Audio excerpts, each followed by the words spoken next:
이번엔 리플 뉴스 하나에 많은 분들께서 XRP 또 상승하겠다 이러면서 좋아하셨을 겁니다. 근데 이번 뉴스 끝까지 들여다보니 좀 이상한 상황인데요.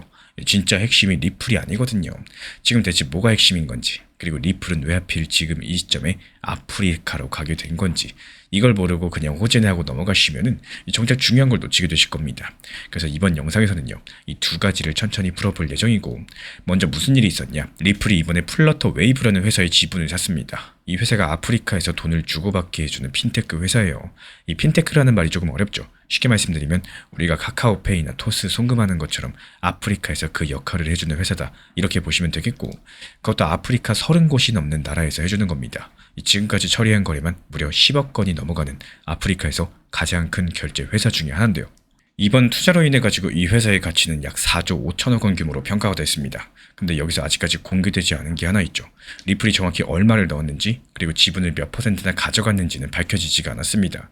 그러니까 리플이 이 회사를 거의 다 샀다? 뭐 이런 얘기는 아직까지 할 수가 없는 상황이에요. 그래서 여기까지만 보면은 그냥 평범한 투자 뉴스 같은데, 이 딜을 한 겹만 더 벗겨내면은 이상한 게 보이기 시작을 합니다. 이번 협력의 진짜 주인공은 XRP가 아니라 RLUSD라는 사실인데요. 여기서 RLUSD가 뭐냐? 리플이 만든 또 다른 디지털 화폐고, 이건 가격이 거의 흔들리지 않고 늘 일정하게 유지되도록 만들어져 있습니다. 이런 것들을 스테이블 코인이라고 부르는데, 가격이 출렁이지 않게 안정적이라서 이 안정적이라는 뜻의 스테이블이 붙은 거예요. 이번 딜에서 바로 이 RLUSD가 플러터 웨이브의 결제 시스템 안으로 직접적으로 들어가게 됐는데요. 실제로 사람들이 돈을 주고받을 때 쓰이는 돈이 바로 RLUSD가 된다는 거죠. 그렇다면 XRP는 어떨까요? XRP는 그 거래가 처리되는 통로 역할을 맡게 될 겁니다. 여기서 많은 분들께서 갑자기 불안해지실 겁니다. 그럼 XRP는 그냥 들러리가 되는 거냐? 솔직히 이 부분만 보면 그렇게 느껴지실 수도 있겠는데요. 근데 이게 왜 실망한 일이 아닌지 지금부터 진짜 중요합니다. 여기서의 핵심은 RLUSD가 XRP 네트워크 위에서 돌아간다는 점이에요. 사람들이 RLUSD로 거래를 많이 할수록 XRP 시스템에도 거래가 계속해서 쌓입니다. 그리고 그런 과정에서 챙기는 수수료라거나 자금 흐름들, 결국에 XRP 수요로 조금씩 흘러들어갈 수 있다는 거고, 다만 이 부분은 분명히 짚고 가자면요, RLUSD가 쓰인다고 해서 XRP 가격이 곧바로 똑같이 오르는 건 아니라는 겁니다. XRP는 직접적으로 확 끌어올려지는 게 아니라요, 눈에 잘 안 보이는 곳에서 천천히 수혜를 받는 쪽에 가깝다라는 사실들, 결국에 XRP는 들러리가 아니라 조용히 같이 간다라는 거예요. 근데 이게 왜 그렇게 큰일이냐? 원래 다른 나라로 돈을 보내는 거는 생각보다 정말 느리고 정말 비쌌습니다. 은행을 여러 개 거쳐서 됐거든요. 근데 리플은 자기들 방식으로 이 송금 비용을 일부 구간에서 최대 70%까지 줄였다라고 밝혔는데, 비용이 이만큼 줄어드는 길을 아프리카에서 가장 큰 결제 회사 안에 직접 깔겠다는 겁니다. 그래서 이건 그냥 투자 하나가 아니라 돈이 오고 가는 방식들을 바꾸겠다는 얘기에 더 가깝겠고, 여기까지 이해가 되셨으면 이제 한 단계만 더 위로 올라가 보겠습니다. 사실 여기서 더 놀라운 건요, 리플이라는 회사 자체가 지금 완전히 다른 모습으로 바뀌고 있다는 사실인데요. 그래서 리플은 더 이상 XRP 만드는 회사 정도가 아니라요, 지금의 리플은 그 가치가 약 68조 원으로 평가받는 거대한 결제 인프라 회사입니다. 그리고 이번에 리플은 단순하게 같이 일하자 이런 제휴를 한 게 아니라 아예 지분을 사가지고 회사의 주인 중에 한 명이 됐습니다. 이 플러터 웨이브 대표도 직접적으로 말을 했죠. 리플이 단순한 파트너가 아니라 진짜 현금을 넣은 주주가 됐다라고요.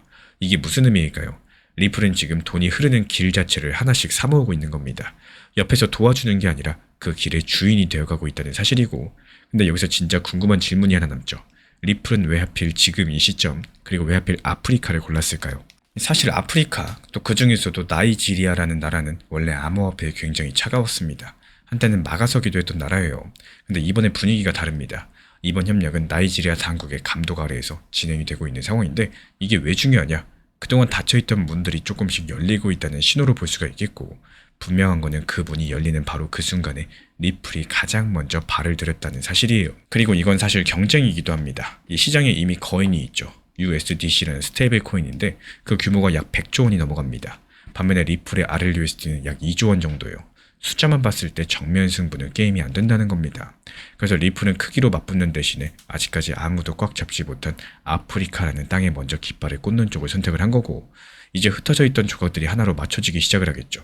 다시 한번 정리드려보자면요, 진짜 주인공은 RLUSD고, 리플은 그 RLUSD가 흐를 만한 길의 주인이 되어가고 있고요.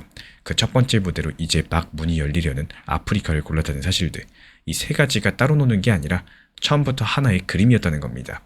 그래서 이게 단순한 XRP 호재 뉴스가 아니라는 거예요. 그러면 앞으로는 어떻게 될 수 있을까요? RLUSD가 아프리카에서 실제로 쓰이기 시작을 하고 또 거기서 이건 진짜 되는구나 이런 결과가 쌓이게 되면은 리플 측에서 같은 방식을 들고 다른 신흥국 시장으로도 넘어갈 가능성이 높겠습니다. 왜 그렇게 보느냐고요? 여기엔 근거가 있는데요. 이 플러터 웨이브는 어느 날 갑자기 리플과 손잡은 게 아니죠. 이 회사는 지난 몇 년간 은행 관련된 사업권을 따고요. 또 다른 핀테크 회사를 인수하고요. 송금 어플을 새로 정리하면서 차근차근 판을 깔아왔습니다. 리플이 그렇게 전부 다 준비된 회사에 마지막 한 조각처럼 들어갔다라는 거고 이 충동적인 투자가 아니라 계산된 움직임에 가깝다라는 사실들. 그래서 다음 시장에서도 비슷한 그림이 반복될 수가 있다라고 보는 거죠. 그래서 결국에 이번 뉴스의 진짜 주인공은 XRP가 아니라 스테이블코인 RLUSD였고 리플은 단순한 코인 회사가 아니라 돈이 흐르는 길의 주인이 되어가고 있다는 사실입니다. 그리고 아프리카는 그 큰 그림의 첫 번째 무대일 뿐인 거고 그럼 마지막으로 질문 하나만 남기고 가겠습니다. 아프리카가 첫 번째 무대였다면 리플의 다음 무대는 과연 어디가 될 수 있을까요? 그 정답을 다음 영상에서 같이 한번 찾아보도록 하겠습니다. 지금 이미 지나간 시장 같은 경우는 되돌릴 수 없겠지만요. 앞으로 찾아올 시장 같은 경우는 준비가 가능합니다. 이 투자 시장은 상승과 하락 자체가 반복되는 순환 구조를 가지고 있는 상황인데 상승 뒤에 하락이 오고 또 하락 뒤에 다시 한번 반등과 상승이 찾아오게 되는 그래서 지금이 어렵다라고 해서 영원히 어려운 시장은 아니라는 말씀을 드리고 싶습니다. 이 중요한 것들은 다음에 기회가 왔을 때 내가 어떤 대응을 해나갈 것인가 특히나 몰빵 투자보다는요. 어떤 상황에서도 내가 대응할 수 있는 여유를 남겨두는 거 이게 가장 중요하다라는 말씀을 드리고 싶어요. 결국에 시장을 예측하는 것보다 오히려 어떤 시장이 오더라도 흔들리지 않는 이런 준비가 결국에 더 큰 힘이 되어줄 겁니다. 최근에 시장이 너무 답답하다 보니까 정보방 입장에 대해서 문의 주시는 분들께서 많아지셨어요. 먼저 제일 중요하지만요. 제가 안내드리는 모든 정보방은 업비트, 빗썸, 현물 매매로서만 안내 도움드리고 있습니다. 지금 화면에 보이시는 번호나 혹은 댓글 링크에 있는 신청란을 통해서 신청 주시면은 안내를 도움드리고 있고요. 이 세 가지 방 중에 필요로 하신 방을 체크해서 신청 주시면은 필요로 하신 방에 맞춰가지고 입장 안내 드리고 있습니다. 먼저 리플 전용방 같은 경우에 리플에 대한 중요 이슈, 그리고 리플에 대한 단기 저점과 단기 고점, 중장기적으로 보는 중요 타점 같은 핵심 내용에 대해서 안내드리고 있기 때문에 영상 시청해주시는 우리 구독자분들께서 리플이라는 코인이 장기적으로 좋다라는 건 알고는 있지만 현재 같은 시장에서는 많은 답답함을 느끼시는 분들께서 정말로 많이 계실 거라고 생각을 합니다. 이 적당한 일부 비중은 단기 고점과 저점을 살려서 효율적인 대응을 만들어 가시고 또 오히려 중장기적으로 더 잘 가져가기 위한 효율적인 매매하시는 것들을 추천드려요. 그리고 두 번째로 종합 브리핑방입니다. 장기적으로 보기에 좋은 코인들과 현재 시장 흐름에 대한 중요 시장 이슈들, 브리핑 내용이나 리플에 대한 방향성, 락업 해제 일정과 여기에 따른 움직임들에 대해서 안내드리는 종합적인 방이다. 이렇게 생각해 주시면 되겠습니다. 그리고 마지막으로 단기 종합방 같은 경우는 말 그대로 단기 종목들에 대한 타점을 안내드리고 있는 방입니다. 이 단기 종목은 말 그대로 단기 종목답게 접근을 하셔야 되는데 욕심으로 인해서 타점을 너무 높게 잡아가지고 수익 실현을 못하거나 아니면 눈치 보기 매매를 하다가 이렇게 수익 실현의 기회를 놓치셨던 기억이 있으신 분들 지금 시장에서 정말 많은 상황인데요. 항상 비중 조절이 중요하고요. 매수와 동시에 목표 타점을 걸어 놓으면서 현실적으로 봤을 때 내 것으로 만들어서 마침표까지 잘 찍는 게 단기 매매의 핵심이다 생각을 해요. 단 여기서 중요한 거 아무리 내가 좋아하고 시기가 좋고 스스로 괜찮다고 판단하셔도 몰빵 매매는 정말 위험하기 때문에 매번 말씀드리는 비중 조절 원칙 매매로 접근하시는 게 가장 중요합니다. 끝으로 항상 말씀드리고 있지만요. 저는 업비트, 빗썸, 현물 매매에 대해서만 안내를 도움드리고 있기 때문에 절대로 해외고래소, 선물 매매에 대한 고위험 리스크 매매에 대해서는 언급조차 드리지 않고 있습니다. 무조건적으로 업비트, 빗썸 이렇게 현물 매매로 필요하신 분들께서만 입장 신청 주시면은 안내 도움 드리도록 하겠습니다. 이 빠르게 가는 것보다 중요한 건요. 꾸준하고 길게 가는 게 더 중요한 투자 시장이다. 이렇게 생각을 해요.